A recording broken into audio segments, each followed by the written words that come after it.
ng opening statement, talagang sumaludo tayo ng gusto doon sa mga binitawang salita ni Senator Robin Hood Carino Padilla, no?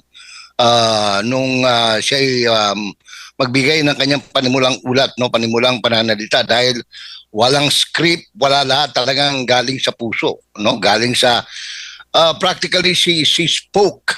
I mean, he spoke the language of the masa, no, yung gustong parating ng simpleng Pilipino. Dahil saan ka man sulok pumunta, isa naman ang sinasabi, walang masamang tinapay doon sa war on drugs. Ang masamang tinapay lang yung mga protector. Hindi natin alam, no?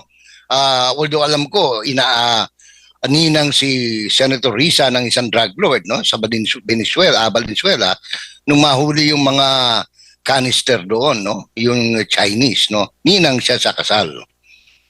Pero hindi natin sinasabing protector siya, no?